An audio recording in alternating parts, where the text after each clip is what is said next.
নমস্কাৰ news now দৰ্শকসকলক স্বাগতম জনাই ষ্টুডিঅৰ মজিয়াত মলিপিকা চাহক কি আছে আজিৰ সংবাদত দেৰগাঁও বিধানসভা সমষ্টিৰ বালিয়াটিত পঞ্চায়ত কাৰ্যালয়ত দুৰ্বৃত্তৰ তাণ্ডৱ চাহক নিউজ নাৰ এক বিশেষ প্ৰতিবেদন দেৰগাঁও বিধানসভা সমষ্টিৰ বালিয়াটিত পঞ্চায়ত কাৰ্যালয়ত দুৰ্বৃত্তৰ তাণ্ডৱ উল্লেখযোগ্য যে যোৰহাটৰ কাষৰীয়া তথা গোলাঘাট জিলাৰ দেৰগাঁও বিধানসভা সমষ্টিৰ অন্তৰ্গত বালিয়াটিত অৱস্থিত 58 নং মধ্য পৰ্বতীয়া গাঁও পঞ্চায়তৰ কাৰ্যালয়ত যোৱা নিশা কোনো দুৰ্বৃত্তই আক্ৰমণ কৰি তাণ্ডৱ চলোৱা ঘটনাই সৰ্বত্ৰ তীব্ৰ চাঞ্চল্যৰ সৃষ্টি কৰিছে।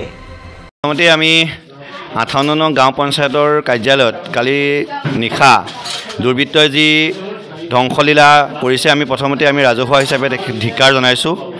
যিহেতু আপোনালোকে জানে যে পঞ্চায়ত গঠন হোৱাৰ পিছত পঞ্চায়তৰ আমাৰ সভাপতিৰ নেতৃত্বত যিসকল সদস্য যি জয়ী হৈ আহিছিলে তেখেতসকলৰ নিজা প্ৰচেষ্টাত এটা আটক ধুনীয়াকৈ আমাৰ কাৰ্যালয়টো সজাই তোলা হৈছিলে আৰু সজাই তুলি তেখেতসকলে কাৰ্যালয়ৰ কাম কাজ আৰম্ভ কৰাৰ আগমুহূৰ্ততেই দুষ্কৃতিকাৰীয়ে যি আমাৰ কাৰ্যালয়টো ধ্বংসযোগ্য কৰিছে আমি ধিক্কাৰ জনাইছোঁ ৰাজহুৱাভাৱে।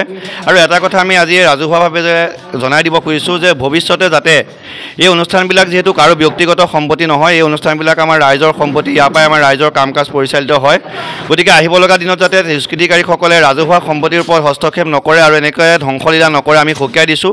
আৰু যদি ৰাজহুৱা সম্পত্তিৰ ওপৰত এনেধৰণৰ দুষ্কৃতিকাৰীয়ে ভাবিছে যে আমি ধ্বংসযজ্ঞ চলাই যাম, তেতিয়া আমি আইনগতভাৱে ৰাইজৰ সহযোগত আমি ব্যৱস্থা গ্ৰহণ কৰিবলৈ বাধ্য হ'ম।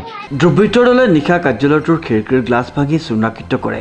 এই ঘটনা সংঘটিত হোৱাৰ পাছত আজি কাৰ্যালয়ত পঞ্চায়তখনৰ সভাপতি উপস্থিত হৈ স্থানীয় ৰাইজৰ লগতে গাঁও প্ৰধান আৰু গাঁৱৰ বাহিনীক অৱগত কৰাত পঞ্চায়ত কাৰ্যালয়ত সকলো উপস্থিত হৈ উক্ত ঘটনাৰ তীব্ৰ গৰিহণা দিয়াৰ লগতে ভৱিষ্যতে এনে দুষ্কাৰ্য কৰাৰ পৰা বিৰত থাকিবলৈ সকীয়াই দিয়ে।